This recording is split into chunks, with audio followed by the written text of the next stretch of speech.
മണ്ഡലത്തിലെ ഒരു വിഷയം സർക്കാരിൻ്റെ ശ്രദ്ധയിൽപ്പെടുത്താൻ വേണ്ടി സർക്കാരിൻ്റെ ഭാഗത്തു നിന്നൊരു വീഴ്ച വന്നിട്ടുള്ള പോലെ ഒന്ന് സംസാരിച്ച് തുടങ്ങിയപ്പോൾ ഒട്ടും ഇഷ്ടപ്പെടാതെ ഇതുപോലെ കോപേഷനായ മുഖ്യമന്ത്രി എഴുന്നേറ്റ് അദ്ദേഹത്തെ അപമാനിക്കുന്ന പോലെ സംസാരിക്കും. സമാനമായ അനുഭവം പലപ്പോഴും പലർക്കും സെയിം അങ്ങനെ ഉണ്ടായിട്ടുണ്ട്. അപ്പോൾ പുള്ളിയുടെ ശൈലിയാണത്. എൻ്റെ അടുത്ത് അങ്ങനെ പറഞ്ഞാൽ എനിക്ക് ഊർജ്ജം കൂടുകയോ ചെയ്യുക, എനിക്ക് അങ്ങനെ ഭയന്ന് പിന്മാറുന്ന രീതിയില്ല. Then I will take it as a challenge. അങ്ങനെ നോക്കണല്ലോ, ഈ സർക്കാർ ഒരു ദിവസം നേരത്തെ, ഒരു മണിക്കൂർ നേരത്തെയെങ്കിലും മാറ്റണം എന്നുള്ള ഒരു മാനസികാവസ്ഥയിലാണ് ഇപ്പോൾ ഉള്ളത്.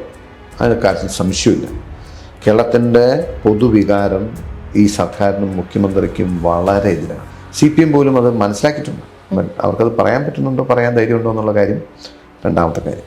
ആളുകൾക്ക് കോൺഗ്രസ് നേതാക്കന്മാർ ഭിന്നസ്വരത്തിൽ സംസാരിക്കുന്നത് കോൺഗ്രസിനെ അനുകൂലിക്കുന്നവർക്ക് ഭയങ്കര ഡിസപ്പോയിൻമെൻറ്റാണ്. അത് കാണുമ്പോൾ ഞങ്ങളോട് ഈ പറയുന്നത് പോലെ തന്നെ പലരും ചോദിക്കുകയാണ്, നിങ്ങൾ നന്നാവാൻ തീരുമാനിച്ചിട്ടില്ലേ, നിങ്ങൾ ഇനിയും തമ്മിലടിക്കുകയാണ്. അത് ആ കോൺഗ്രസിനോടുള്ള സ്നേഹം കൊണ്ടും ആ ഒരു കൺസേൺ കൊണ്ടുള്ള ചോദ്യമാണ്. നമ്മൾ ട്രാൻസ്പെറൻ്റ് ആയിട്ടിരുന്നാൽ we need not have to fake. നമ്മൾ അഭിനയിക്കേണ്ട കാര്യമില്ല. നമ്മളിപ്പോൾ മാസപ്പടി നമ്മളിപ്പോൾ ഒരു വാർത്തയ്ക്ക് വേണ്ടി ചെയ്യുന്നതാണെന്ന് ഇനി ആരും പറയുന്നത് എനിക്ക് തോന്നുന്നില്ല. കാരണം ഇത്രയും കാര്യങ്ങൾ ഡിഗ് ഔട്ട് ചെയ്യാൻ പറ്റിയില്ല, ഇത്രയും കാര്യങ്ങൾ പൊതുസമൂഹത്തിന് ബോധ്യപ്പെട്ടല്ലോ. നമ്മൾ ആദ്യം പറയുമ്പോൾ അതിനെ പരിഹസിച്ചും പുച്ഛിച്ചും തള്ളിയിരുന്ന CPM ഇപ്പോൾ യഥാർത്ഥത്തിൽ ഡിഫൻസിലാണ്. ഇന്നിപ്പോൾ അവർക്ക് ഇതിനെ പ്രതിരോധിക്കാനുള്ള ധൈര്യമില്ല. ഇപ്പോൾ CPM പാർട്ടിയും CPM പ്രവർത്തകരും ഇതിൻ്റെ യാഥാർത്ഥ്യം വലിയൊരളവ് വരെ അവർക്ക് ബോധ്യപ്പെട്ടിട്ടുണ്ട്. കേരള രാഷ്ട്രീയത്തിൽ വേറിട്ട ശബ്ദങ്ങളും വേറിട്ട മുഖങ്ങളും വേറിട്ട ചിന്താഗതികളും ഒക്കെയുള്ള വ്യക്തികളെ നമ്മൾ മുൻകാലങ്ങളിൽ ധാരാളം കണ്ടിട്ടുണ്ട്. പ്രത്യേകിച്ച് കോൺഗ്രസ് നേതാക്കളിലും ഇതുപോലെയുള്ള വേറിട്ട ശബ്ദങ്ങൾ നമ്മൾ ഒരുപാട് കണ്ടറിഞ്ഞവരാണ്. പക്ഷേ ഈ അടുത്ത കാലത്ത് അത്തരമൊരു വേറിട്ട ശബ്ദത്തിൻ്റെ ഉടമയാണ് ഇന്ന് നമ്മളോടൊപ്പം ഉള്ളത്. കോൺഗ്രസിൻ്റെ ഒരു ലീത്ത് വെപ്പൺ എന്നൊക്കെ മാധ്യമങ്ങൾ വിശേഷിപ്പിച്ച ശ്രീ മാത്യു കുഴൽനാടനാണ് ഇന്ന് എന്നോടൊപ്പം ഉള്ളത്. നമസ്കാരം. സ്വാഗതം. പ്രധാനമന്ത്രി സംസാരിച്ചിരുന്നിടത്ത് നിന്ന് നമുക്ക് തുടങ്ങാം. കോൺഗ്രസിൻ്റെ കട അടച്ചുപൂട്ടി, ഇനി കോൺഗ്രസ് പ്രതിപക്ഷത്തിരിക്കാൻ പോലുമുള്ള ഒരു സ്ട്രെങ്ത് ഇല്ല എന്നാണ് അവസാനം പ്രധാനമന്ത്രി പറഞ്ഞു വെച്ചത്. കോൺഗ്രസിന് ഇനി അങ്ങനെ ഒരു രാഷ്ട്രീയ ഭാവി ഇല്ലെന്ന് വിശ്വസിക്കുന്നുണ്ടോ? BJPയും സംഘപരിവാറും കാലങ്ങളായി പറയുന്ന മുദ്രാവാക്യവും അവർ പ്രയത്നിക്കുന്നതും അവർ പരിശ്രമിക്കുന്നതുമൊക്കെ കോൺഗ്രസ് മുക്ത ഭാരതത്തിന് വേണ്ടിയിട്ടാണ്. സ്വാഭാവികമായിട്ടും നമ്മൾ ഒരു ലക്ഷ്യം അല്ലെങ്കിൽ ഒരു ആഗ്രഹം വെച്ച് പുലർത്തി പ്രവർത്തിക്കുമ്പോൾ നമ്മൾ അതിലേക്ക് അടുത്തു നമ്മളെ തന്നെ സ്വയം ബോധ്യപ്പെടുത്താൻ നമ്മൾ ശ്രമിക്കും. ഞാൻ എൻ്റെ ഇതാവും ആ ഒരു നിലയ്ക്കുള്ള ഒരു പ്രത്യേകിച്ച് ഒരു തെരഞ്ഞെടുപ്പിൻ്റെ പടിവാതിക്കൽ നിൽക്കുമ്പോൾ അതൊരു പൊളിറ്റിക്കൽ സ്ലോഗൻ അല്ലെങ്കിൽ അദ്ദേഹത്തിൻ്റെ ഒരു പൊളിറ്റിക്കലായിട്ടുള്ള ഒരു നെറേറ്റീവ് സെറ്റ് ചെയ്യാനുള്ള ഒരു പരിശ്രമമായിട്ട് കൂട്ടിയാൽ മതി. കാരണം ഇതിനേക്കാളും കോൺഗ്രസ് വീക്കായിരുന്ന സമയത്ത് ഇവരിത് പറഞ്ഞാണ്. അതായത് ഭരണ അടിസ്ഥാനത്തിൽ നോക്കുമ്പോൾ സ്റ്റേറ്റുകളിലായിരുന്നു. അതിനുശേഷം കോൺഗ്രസ് സംസ്ഥാനങ്ങൾ ജയിക്കുകയും BJP ഇപ്പോൾ സൗത്ത് ഇന്ത്യയിൽ നിന്നും പൂർണ്ണമായും പുറത്താവുകയും ചെയ്തിരിക്കുന്ന സമയമാണ്. So I don't think there is much relevance for his statement. We are not worried, we are not concerned. ഇതാണ് നമുക്ക് മോഡിയിൽ നിന്നും എക്സ്പെക്ട് ചെയ്യാവുന്ന ഒരു ലെവലിലുള്ള ഇതായിട്ട് കൂട്ടിയാൽ മതി. പ്രധാനമന്ത്രി ആയിരുന്നുകൊണ്ട് അങ്ങനെ പറയാൻ മോഡിക്ക് മടിയില്ലാത്തതുകൊണ്ട് ആ സ്ഥാനത്തിരുന്ന് പറയേണ്ടതാണോ എന്നൊക്കെ നമ്മൾ പറയുന്നതിലോ അങ്ങനെ നമ്മൾ വിമർശിക്കുന്നതിലൊന്നും അർത്ഥമില്ല. കാരണം he can be like that എന്നുള്ള ഇതിനു മുമ്പ് പ്രൂവ് ചെയ്തിട്ടുള്ള കാര്യമാണ്. വരും ഭാവിയിൽ ഒരു ഇന്ത്യ മുന്നണിയുടെ ഒരു ഭാവി എന്തായിരിക്കുമെന്നാണ് വിചാരിക്കുന്നത്? എനിക്ക് തോന്നുന്നു പാർലമെൻറ്റ് തെരഞ്ഞെടുപ്പിൽ കോൺഗ്രസിൻ്റെ പെർഫോമൻസ് ഒരു വലിയ ഘടകമായിരിക്കും. കോൺഗ്രസ് നന്നായി പെർഫോം ചെയ്താൽ നാച്ചുറലി മറ്റ് പാർട്ടീസും അലൈസും ഒക്കെ അവരൊക്കെ പ്രൊആക്റ്റീവായിട്ടും അല്ലെങ്കിൽ കുറച്ചുകൂടി റിയലിസ്റ്റിക്കായിട്ടും അവർ മുമ്പോട്ട് വരും. All depends on the performance of Congress എന്ന് തന്നെയാണ് ഞാൻ വിചാരിക്കുന്നത്. ദേശീയ രാഷ്ട്രീയത്തിൽ കൂടുതൽ ശ്രദ്ധിക്കുന്ന ഒരാളെന്ന നിലയിൽ ചോദിക്കുകയാണ്, നിലവിൽ കോൺഗ്രസിൻ്റെ പ്രവർത്തനത്തിൽ ഒരുപാട് പാളിച്ചകളില്ലേ? അല്ല, അത് ഒന്ന് കാലഘട്ടത്തിൻ്റെ ഒരു മാറ്റമുണ്ട്. ഇന്ന് സാമൂഹ്യ മാധ്യമങ്ങൾ വലിയ സ്വാധീനം രാഷ്ട്രീയത്തിൽ ചെലുത്തുന്ന വിവരസാങ്കേതിക വിദ്യ പണ്ടത്തേക്കാളും നല്ല എക്കാലത്തേക്കാളും കൂടുതലായി രാഷ്ട്രീയത്തിൽ ഉപയോഗിക്കപ്പെടുന്ന വളരെ ഫാസ്റ്റായി മൂവ് ചെയ്യുന്ന, ട്വിസ്റ്റ് ചെയ്യുന്ന, ചേഞ്ച് ചെയ്യുന്ന പൊളിറ്റിക്കൽ ലാൻഡ്സ്കേപ്പാണ് നിലവിലുള്ളത്. അതനുസരിച്ച് കോൺഗ്രസ് അപ്ഡേറ്റ് ചെയ്തിട്ടുണ്ടോ എന്ന് ഞങ്ങളൊരു ആത്മപരിശോധന നടത്തുന്നത് നന്നായിരിക്കും. ബട്ട് അൾട്ടിമേറ്റ്ലി ഇതെല്ലാം ഒരു പൊളിറ്റിക്കൽ ഐഡിയോളജി ബേസ്ഡ് ആണല്ലോ. അപ്പോൾ ഇന്ന് രാജ്യത്ത് രണ്ട് പ്രത്യയശാസ്ത്രങ്ങൾ തമ്മിലാണ് പോരാട്ടവും മത്സരവും നടക്കുന്നത്. ഒന്ന് മതേതര ജനാധിപത്യ ചേരിയും മറ്റൊന്ന് വർഗീയ ഫാസിസ്റ്റ് ചേരിയുമെന്ന് തന്നെ തീർത്ത് പറയാം. അവരെ അങ്ങനെ അതൊരു വിമർശനമായിട്ട് അവർ കാണുന്നില്ല. They accept that we are like that. അപ്പോൾ ഇതിൽ we have a very powerful ideology with us. കാരണം പ്രത്യേകിച്ച് ഇന്ത്യ എന്ന ഒരു രാജ്യത്തെ നമ്മൾ നോക്കുമ്പോൾ ലോകത്തെ ഏറ്റവും വലിയ ജനാധിപത്യ മതേതര രാഷ്ട്രം എന്ന നിലയിൽ ഇന്ത്യയുടെ ഒരു ഐഡിയോളജി ആയിരിക്കേണ്ടതും ഇന്ത്യക്ക് ആവാൻ കഴിയുന്നതും നമ്മുടെ കോൺഗ്രസ് പ്രതിദാനം ചെയ്യുന്ന ഐഡിയോളജിയോട് ചേർന്നാണ്. സോ അതാണത് കോൺഗ്രസിൻ്റെ the most powerful tool. Rush ടൈമിൽ ഇന്ന് പണത്തിൻ്റെ സ്വാധീനം വലുതായിട്ടുണ്ട്. BJP കഴിഞ്ഞ 10 വർഷമായി അധികാരത്തിലിരിക്കുന്നു. അവർ അധികാരത്തിലിരുന്നു കൊണ്ട് ഉണ്ടാക്കിയിട്ടുള്ള സംഘടനാശേഷിയും സാമ്പത്തിക ശേഷിയും അതുമൊക്കെ പൊളിറ്റിക്സിൽ റിഫ്ലക്റ്റ് ചെയ്യും. അതൊക്കെ ഒരു ചലഞ്ചസ് തന്നെയാണ്. അപ്പോൾ അതിനെ മറികടക്കാൻ കോൺഗ്രസ് പ്രവർത്തകരുടെ കഠിനാധ്വാനം കൊണ്ടാണ് കഴിയുക. പ്രവർത്തകരുടെ കഠിനാധ്വാനം എന്ന് പറയുമ്പോൾ അതിന് ആദ്യം നേതാക്കന്മാർ കഠിനാധ്വാനം ചെയ്യാൻ തയ്യാറാകണം. Rahul Gandhi is showing the way that way.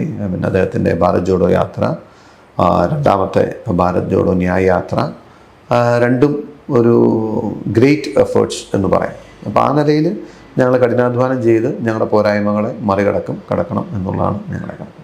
പോരായ്മകളുണ്ട് എന്ന് സമ്മതിക്കാൻ കഴിയും. അല്ല, തീർച്ചയായിട്ടും ഇന്നത്തെ കാലഘട്ടത്തിനനുസരിച്ച് ഞാൻ പറഞ്ഞില്ലേ, സംഘടനാപരമായിട്ട് സാമ്പത്തിക ശേഷിയൊക്കെ വെച്ച് നോക്കുമ്പോൾ BJP ആയിട്ട് കമ്പയർ ചെയ്യുമ്പോൾ അതിലൊക്കെ ഒരുപക്ഷെ ഷോർട്ട് കമ്മിങ്സ് ഉണ്ട് എന്ന് പറയുന്നത് തെറ്റുണ്ടെന്ന് എനിക്ക് തോന്നുന്നില്ല. ഈ മുൻകാലങ്ങളിലെ UPA സർക്കാർ ഉൾപ്പെടെയുള്ള, ഞാൻ കുറച്ചുകൂടെ ദേശീയ രാഷ്ട്രീയം കോൺസെൻട്രേറ്റ് ചെയ്തുകൊണ്ട് ചോദിക്കുകയാണ്, മുൻകാലങ്ങളിലെ UPA സർക്കാർ നമ്മുടെ ചരിത്രത്തിലുണ്ട്. അപ്പം അതൊക്കെ കഴിഞ്ഞതിന് ശേഷം അതിൽ നിന്ന് എന്താണ് പഠിച്ചു മുന്നേറാൻ ശ്രമിക്കുന്നത്? സംഘടനാപരമായിട്ട് എന്തൊക്കെ മാറ്റങ്ങളാണ് വരുത്താൻ ശ്രമിക്കുന്നത്? ഞാൻ പറഞ്ഞില്ല, പ്രധാനമായിട്ടും കോൺഗ്രസ്സിലെ ഒരു ജനറേഷൻ ചേഞ്ച് എഫക്റ്റീവായിട്ടും ഒരു കോംപ്രിഹെൻസീവായിട്ടും നടക്കണം. അത് ദേശീയ തലത്തിൽ മാത്രമല്ല, എല്ലാ സംസ്ഥാനങ്ങളിലും അതുണ്ടാവുകയും പുതിയൊരു റിന്യൂഡ് എനർജി അല്ലെങ്കിൽ പുതിയ ഒരു കാലഘട്ടത്തിൻ്റെ കാഴ്ചപ്പാട് ഉൾക്കൊള്ളുന്ന നേതൃത്വം എല്ലാ സംസ്ഥാനങ്ങളിലും വരും. അപ്പോൾ അതിൻ്റെ ഒരു എക്സാമ്പിൾ പറഞ്ഞാൽ, ഇപ്പോൾ കോൺഗ്രസ് ഏറ്റവും ദയനീയമായി ദുർബലമായ സംസ്ഥാനമായിരുന്നു ആന്ധ്രാപ്രദേശും തെലങ്കാനയും. പ്രത്യേകിച്ച് YS രാജശേഖര റെഡ്ഡിയെ പോലെ അതികായനായിരുന്ന ഒരു നേതാവ്, അദ്ദേഹത്തിനുണ്ടായിരുന്ന ഒരു സ്വാധീനം, അദ്ദേഹത്തിൻ്റെ മരണത്തിന് ശേഷം അദ്ദേഹത്തിൻ്റെ മകനടക്കം പാർട്ടി വിടുകയും കോൺഗ്രസ് വളരെ ദുർബലമായി പോവുകയും ചെയ്യും. എല്ലാവരും ആന്ധ്രയിലും തെലങ്കാനയിലും കോൺഗ്രസിനെ എഴുതിത്തള്ളുന്ന ഒരു സ്ഥിതി ഉണ്ടായി. അവിടുന്ന് മടങ്ങി വരാൻ കഴിഞ്ഞത് തെലങ്കാനയിൽ പുതിയ ഒരു വൈബ്രൻ്റ് ആയിട്ടുള്ള ഒരു യങ് ലീഡർഷിപ്പിനെ ഞങ്ങൾക്ക് ഐഡൻറ്റിഫൈ ചെയ്യാനും ഗ്രൂം ചെയ്യാനും പറ്റി എന്നതുകൊണ്ടാണ് നമുക്ക് അധികാരത്തിൽ വളരെ നല്ല നിലയിൽ വരാൻ കഴിയും. സെയിം വിത്ത് കർണാടകയിൽ ഒരു ബ്ലെൻഡ് ഓഫ് സീനിയർ ലീഡർഷിപ്പും ഒരു പുതിയ ലീഡർഷിപ്പിൻ്റെ ഒരു ബ്ലെൻഡാണ് വർക്ക് ചെയ്തത്. ദാറ്റ് വേ അവിടെയും നമ്മൾ നല്ലൊരു വിജയിക്കുന്നൊരു ഫോർമുല നമുക്ക് ഡിവൈസ് ചെയ്യാൻ പറ്റും. എന്നാൽ രാജസ്ഥാനിൽ വേണ്ടത്ര അത് കഴിഞ്ഞില്ല. ഛത്തീസ്ഗഡിൽ ഞങ്ങൾക്ക് മടങ്ങി വരാൻ കഴിഞ്ഞിരുന്നു, പുതിയൊരു ലീഡർഷിപ്പ് ഉണ്ടായി, പക്ഷേ റിപ്പീറ്റ് ചെയ്യാൻ പറ്റിയില്ല. അപ്പോൾ അങ്ങനെ നോക്കുമ്പോൾ ഏതൊക്കെ സംസ്ഥാനത്ത് ഹിമാചൽ പ്രദേശാണെങ്കിലും നമുക്ക് മടങ്ങി വന്നിടത്തൊക്കെ നമുക്കൊരു പുതിയ കാലഘട്ടത്തിനനുസൃതമായൊരു വൈബ്രൻറ്റ് ലീഡർഷിപ്പിനെ ഐഡൻറ്റിഫൈ ചെയ്യാനും ഗ്രൂം ചെയ്യാനും പറ്റിയിട്ടുണ്ട്. അത് ത്രൂ ഔട്ട് ദ കൺട്രി ആ പ്രോസസ്സ് കംപ്ലീറ്റ് ആവുന്ന മുറയ്ക്ക് കോൺഗ്രസ് ഒരു പുതിയ ഒരു ചൈതന്യത്തിലേക്ക് വരും എന്നാണ് ഞാൻ വിശ്വസിക്കുന്നത്. ഈ മല്ലികാർജുൻ ഖാർഗെ പോലെയുള്ള ഒരാൾ കേരളത്തിൽ വരുന്നു. കുറച്ചുകൂടി ആത്മവിമർശനമായി ഞാൻ ചോദിക്കുകയാണ്, കുറച്ചും കൂടിയൊക്കെ അതിനെ ഉപയോഗപ്പെടുത്താമായിരുന്നില്ലേ രാഷ്ട്രീയപരമായി? ആ ഒരു അനക്കം ശരിക്കും അണികളിൽ സൃഷ്ടിക്കാൻ കഴിഞ്ഞോ? ഖാർഗെ പോലൊരു വലിയ നേതാവ് നമ്മുടെ കേരളത്തിൽ വരികയാണ്. സ്വാഭാവികമായി ഇപ്പോഴത്തെ ഒരു രാഷ്ട്രീയ സാഹചര്യം നമുക്കറിയാമല്ലോ, കേരളത്തിലെ ഒരു രാഷ്ട്രീയ സാഹചര്യം അറിയാം, പ്രതിപക്ഷത്താണ്. അപ്പം 2 ടേമായിട്ട് CPM നിൽക്കുന്നു. അപ്പോൾ അതിനെ നമുക്ക് കുറേ കൂടിയൊക്കെ രാഷ്ട്രീയപരമായി ഉപയോഗിക്കാൻ കഴിഞ്ഞു എന്ന് വിശ്വസിക്കുന്നുണ്ടോ? അതിലെ ഒരു കാര്യമുള്ളത്, കോൺഗ്രസ് പ്രസിഡൻ്റാണ് വരുന്നത്. അപ്പോൾ ഞങ്ങളുടെ പാർലമെൻറ്റ് തെരഞ്ഞെടുപ്പ് പ്രവർത്തനങ്ങളുടെ ഒരു കിക്ക് സ്റ്റാർട്ട് അല്ലെങ്കിൽ ഒരു തുടക്കം കുറിക്കുന്ന ഒരു സമയമായിരുന്നു. അതിൻ്റെ ഭാഗമായിട്ടാണ് വലിയ ഒരു മാസ് റാലി അല്ലെങ്കിൽ ഒരു വലിയ സമ്മേളനം, ലക്ഷങ്ങൾ പങ്കെടുക്കുന്ന ഒരു പരിപാടി ഞങ്ങൾ വെച്ചത്. അദ്ദേഹം വന്നു, അദ്ദേഹം സംസാരിച്ചു. അദ്ദേഹം മോസ്റ്റ്ലി പാർലമെൻറ്റ് ഇലക്ഷൻ്റെ പെർസ്പെക്റ്റീവിലാണ് സ്പീച്ച് അല്ലെങ്കിൽ അദ്ദേഹം അഡ്രസ്സ് ചെയ്യുന്നത് ആ ഒരു ആംഗിളിലാണ്. നാച്ചുറലി ഇവിടുത്തെ ഭരണപക്ഷം എന്ന് പറയുന്നത് അല്ലെങ്കിൽ കോൺഗ്രസ് എതിർക്കുന്നത് CPM-നെയാണ്. അപ്പോൾ കോൺഗ്രസ് പ്രസിഡൻറ്റിന് ഒരു പൊളിറ്റിക്കൽ രാഷ്ട്രീയ മാന്യതയുണ്ട്. ആ രാഷ്ട്രീയ മാന്യതയുടെ ലെവലിന് താഴെ വന്ന് അദ്ദേഹം അങ്ങനെ ഒന്നും പറയത്തില്ല. വേണമെങ്കിൽ CPM-ന് അത് രൂക്ഷമായി അങ്ങനെ പറഞ്ഞിരുന്നെങ്കിൽ കുറച്ചുകൂടി ഒരു ആവശ്യം നമുക്ക് ചിന്തിക്കാം. But as a Congress president is not expected to എന്താ പറയുന്നത്, ഇപ്പോൾ നമ്മളിപ്പോൾ പിണറായി വിജയനോ അല്ലെങ്കിൽ നരേന്ദ്രമോദിയൊക്കെ ചെയ്യുന്നത് പോലെ he cannot beat below the belt എന്നുള്ളതാണ്. Ideologically as well as politically വളരെ പവർഫുൾ ആയിട്ടുള്ള ഒരു അറ്റാക്കായിരുന്നു, സ്പീച്ചായിരുന്നു. But it was more focused on Modi, that is true. അല്ലെങ്കിൽ സെൻട്രൽ ഗവൺമെൻറ്, അത് ശരിയാണ്. ഇതാണ് അതിൻ്റെ കാരണം. ചോദിക്കാൻ കാരണം കുറച്ചും കൂടി കേരളത്തിൽ അങ്ങോളം ഇങ്ങോളമുള്ള പ്രവർത്തകരിലേക്ക് അത് എത്തിക്കാൻ കഴിഞ്ഞില്ല എന്നുള്ളൊരു തോന്നൽ നമ്മൾ പുറത്തുനിന്ന് കാണുമ്പോൾ കോൺഗ്രസിന് അത് കുറച്ചും കൂടി ഒരു ദേശീയ നേതാവാണ് വരുന്നത്, കേരളത്തിലാണ് വരുന്നത്. ഇപ്പോഴത്തെ ഒരു സാഹചര്യം അങ്ങനെയാണ്. അതും തൃശ്ശൂരാണ് വരുന്നത്. ഈ 9th കാസർഗോഡ് നിന്ന് ജാഥ സ്റ്റാർട്ട് ചെയ്യാണ്. അപ്പോൾ നമ്മൾ നമ്മുടെ ഫുൾ എനർജിയും അല്ലെങ്കിൽ എല്ലാ ശേഷിയും ഒരു മീറ്റിങ്ങിൽ അവസാനിപ്പിക്കല്ല. ഇതൊരു അതിൻ്റെ കിക്ക് സ്റ്റാർട്ടാണ് കോൺഗ്രസ് പ്രസിഡന്റ് നടത്തി. ഇപ്പോൾ 9-ാം തീയതി ഞങ്ങൾ കാസർഗോഡ് നിന്ന് ജാഥ തുടങ്ങിയാൽ ഇനി അടുത്ത 29-ാം തീയതി വരെ കണ്ടിന്യൂസ് ആയിട്ട് അതിനെല്ലാം ദേശീയ നേതാക്കൾ വരും. ഒരു 10-20 പേര് ദേശീയ നേതാക്കൾ വരുന്ന വലിയ മാസീവ് റാലീസ് അല്ലെങ്കിൽ മീറ്റിങ്സ് നടക്കാൻ പോവുകയാണ്. അപ്പോൾ ഇത് അതിൻ്റെ കിക്ക് സ്റ്റാർട്ട് മാത്രമാണ്. സോ ഫോളോ അപ്പ് ആക്ഷൻ വരുമ്പോൾ you will definitely understand why we plan it like that. KC വേണുഗോപാലിൻ്റെ നേതൃത്വത്തിൽ കുറച്ചും കൂടിയൊക്കെ പാർട്ടി സുശക്തമാണോ? അദ്ദേഹം രാഹുൽ ഗാന്ധിയെ അല്ലെങ്കിൽ കോൺഗ്രസ് പാർട്ടിയെ ദേശീയ തലത്തിൽ സംഘടനാപരമായ കാര്യങ്ങളിൽ അഡ്വൈസ് ചെയ്യും, അല്ലെങ്കിൽ അദ്ദേഹം കൂടിയാണ് ഒരു തീരുമാനങ്ങളുടെ ഭാഗമായി വരുന്നത്. കഴിഞ്ഞ കാലങ്ങളിൽ സംസ്ഥാനങ്ങളിൽ ഉണ്ടായിട്ടുള്ള വിജയവും നേടാൻ കഴിഞ്ഞിട്ടുള്ള നേട്ടവും പിന്നെ ഈ പാർലമെൻറ്റ് തെരഞ്ഞെടുപ്പിലുള്ള പാർട്ടിയുടെ പ്രിപ്പറേഷനും ഒക്കെ അദ്ദേഹം നിർണായകമായ പങ്ക് വഹിച്ചിട്ടുണ്ട്. തീർച്ചയായിട്ടും മലയാളി എന്ന നിലയിൽ ആ കാര്യത്തിൽ നമുക്കെല്ലാവർക്കും അഭിമാനമാണെന്ന്. എങ്ങനെയായിരിക്കും KC വേണുഗോപാൽ ഈ ഇലക്ഷനുമായി ബന്ധപ്പെട്ട് വരുന്ന തെരഞ്ഞെടുപ്പുമായി ബന്ധപ്പെട്ട് കേരളത്തിലേക്കുള്ള ഒരു പ്രവർത്തനത്തിലൊക്കെ എങ്ങനെയായിരിക്കും ഒരു ഇൻവോൾവ്മെന്റ് ഉണ്ടാവുമോ? നേരിട്ടുള്ള അല്ല, അദ്ദേഹത്തിന് കേരളത്തിൽ മാത്രമായി ശ്രദ്ധിക്കാൻ കഴിയില്ലല്ലോ. കാരണം ദേശീയ തലത്തിൽ കാര്യങ്ങൾ ഓർഗനൈസ് ചെയ്യുന്നതിൽ ഏറ്റവും സുപ്രധാനമായ പങ്ക് വഹിക്കുന്ന ഒരു വ്യക്തി എന്ന നിലയിൽ അദ്ദേഹം കേരളത്തിൽ നമുക്കിപ്പോൾ ഓൾറെഡി നമ്മൾ ഇത്രയും സീറ്റ്സ് ജയിച്ച് നിൽക്കുന്നതാണ്. നമ്മൾ സിറ്റിംഗ് MP-മാരുണ്ട്. ഞങ്ങൾക്ക് ഈ തെരഞ്ഞെടുപ്പിനെ സംബന്ധിച്ച് അങ്ങനെ വലിയ ഒരു ടെൻഷൻ അങ്ങനെ സ്ഥാനാർത്ഥികളൊക്കെ ആയിട്ട് ബന്ധപ്പെട്ട് അങ്ങനെ വരാൻ സാധ്യതയില്ല. അങ്ങനെ ഒരു വലിയ ആവശ്യം വരാൻ സാധ്യതയില്ല. പിന്നെ മറ്റ് പ്രവർത്തനങ്ങളാണ് ഏകോപിപ്പിക്കേണ്ടത്. അതിന് പറ്റുന്ന ശേഷിയുള്ള നേതാക്കന്മാർ സംസ്ഥാനത്ത് തന്നെയുണ്ട്. അപ്പോൾ ഒരു മിനിമം കോർഡിനേഷൻ അല്ലെങ്കിൽ മിനിമം ഗൈഡൻസ് അദ്ദേഹത്തിൻ്റെയൊക്കെ ഉണ്ടെങ്കിൽ കാര്യങ്ങൾ ഭംഗിയായി മുമ്പോട്ട് പോകും എന്ന് തന്നെയാണ് വിചാരിക്കുന്നത്. നമ്മളിപ്പോഴേ മുൻകാലങ്ങളിലെ കോൺഗ്രസ്സുകാരുടെ മുതിർന്ന നേതാക്കന്മാരുൾപ്പെടെയുള്ള ഒരുപാട് ആളുകൾ കടന്നു പോയല്ലോ. ഉമ്മൻചാണ്ടി അല്ലെങ്കിൽ കരുണാകരൻ, അത് കഴിഞ്ഞിപ്പോൾ ഏറ്റവും അവസാനം നമുക്ക് AK ആൻ്റണി വരെ നിൽക്കാമെന്ന് പറയാം. അപ്പോൾ ഈ നേതാക്കന്മാരെയൊക്കെ നമ്മൾ നിരന്തരം കാണുകയാണ്. അപ്പോൾ ബൂത്ത് തലങ്ങളിൽ മുതൽ ഹൈക്കമാൻഡ് വരെ അവരുടെ ഒരു കമ്മ്യൂണിക്കേഷൻ എന്ന് പറയുന്നത് നമുക്ക് വിസിബിൾ ആയിരുന്നു. നേരിട്ട് കാണാൻ അല്ലെങ്കിൽ കാണുന്ന ആളുകൾക്ക് അതറിയാം അവരെത്രത്തോളം ഉണ്ടെന്നുള്ളത്. പുതിയ നേതാക്കന്മാരിൽ അത്തരത്തിലുള്ള ഒരു സ്ട്രെങ്ത് ഉണ്ടോ എന്ന് വിശ്വസിക്കുന്നുണ്ടോ? അല്ലാതെ കാലഘട്ടത്തിൻ്റെ മാറ്റവും അതിൻ്റെ അകത്തൊരു കാര്യമാണ്. കാരണം പഴയ കാലത്തെ അതേ രാഷ്ട്രീയ ചേരുവകളോ ശൈലികളോ അല്ലെങ്കിൽ അതേ അപ്രോച്ചോ അല്ല ഇപ്പോൾ ഉള്ളത്. അപ്പോൾ അത് തന്നെ റിപ്ലിക്കേറ്റ് ചെയ്യണം എന്ന് നമ്മൾ ആഗ്രഹിക്കേണ്ട കാര്യമില്ല. ഇന്ന് അതിനേക്കാളും അനന്തമായ സാധ്യതകളും അല്ലെങ്കിൽ ഉപയോഗപ്പെടുത്തേണ്ട കാര്യങ്ങളും ഒക്കെ ഉണ്ട്. അപ്പോൾ അതുകൊണ്ട് അതേ കാര്യമായിട്ട് കമ്പയർ ചെയ്യുന്നത് അത്ര കറക്റ്റായിരിക്കുമെന്ന് എനിക്ക് തോന്നുന്നില്ല. ബട്ട് ഡെഫിനറ്റ്ലി കരുണാകരൻ, ഉമ്മൻചാണ്ടിയും AK ആൻ്റണിയും ഒക്കെ ടവറിങ് ലീഡേഴ്സായിരുന്നു, മാസ് അപ്പീലുള്ള നേതാക്കന്മാരായിരുന്നു. കോൺഗ്രസ്സിന് അങ്ങനെയുള്ള നേതാക്കന്മാർ ആവശ്യമാണ്. ആ ഒരു അടിസ്ഥാന കാര്യത്തിൽ മാറ്റമില്ല. ഡെഫിനറ്റ്ലി അങ്ങനെ ഒരു ഓവറാർച്ചിങ് ലീഡർഷിപ്പിന്റെ ഒരു അഭാവമുണ്ട്. കാരണം അതൊരു ജനറേഷൻ ചേഞ്ച് വന്നിട്ട് അതിനിപ്പോൾ അതായത് ഇപ്പോൾ കേരളത്തിലെ AK ആൻ്റണി അല്ലെങ്കിൽ ഉമ്മൻചാണ്ടി, കരുണാകരൻ, അതിന് ശേഷം ആ നിലയിലൊരു നേതാവ് ഭരണതലത്തിലോ പാർട്ടി തലത്തിൽ ഇതുവരെ അങ്ങനെ പ്ലേസ്ഡ് ആയിട്ടില്ല. സോ അത് നാച്ചുറലി സംഭവിക്കും സംഭവിക്കുന്നുള്ള പ്രതീക്ഷയിലാണ്. It will happen. അപ്പോൾ അതിനുവേണ്ടി കോൺഗ്രസ് അങ്ങനെ ഒരു പ്രിപ്പറേഷന് തയ്യാറെടുപ്പുണ്ടോ? മുന്നിൽ നിർത്താൻ അങ്ങനെ ഒരു നേതാവ് ഇല്ല എന്നുള്ളത് വലിയൊരു ശൂന്യത സൃഷ്ടിക്കുന്നുണ്ട്. അത് അണികളിലുമുണ്ട്, പുറത്തു നിന്ന് കാണുന്ന ആളുകൾക്കുണ്ട്, രാഷ്ട്രീയ പ്രവർത്തകർക്കുള്ളിലും എല്ലാം അത് നമ്മൾ പ്രത്യക്ഷമാണത്, ഈ പറയുന്ന വാക്കും എന്ന് പറയുന്നത്. അപ്പൊ അതിനെ കവറപ്പ് ചെയ്യാൻ എന്താണ് കോൺഗ്രസ് ചെയ്യാൻ? അല്ല, ഞാൻ പറയുന്നത് നമുക്ക് കോൺഗ്രസിനെ സംബന്ധിച്ച് നിങ്ങൾ ആലോചിക്കുകയാണെങ്കിൽ ഇപ്പോൾ നിങ്ങൾ പറഞ്ഞ പടിയുടെ തൊട്ട് താഴെ നിൽക്കുന്ന ഒരു ലൈൻ ഓഫ് ലീഡേഴ്സ് ഞങ്ങൾക്കുണ്ട്.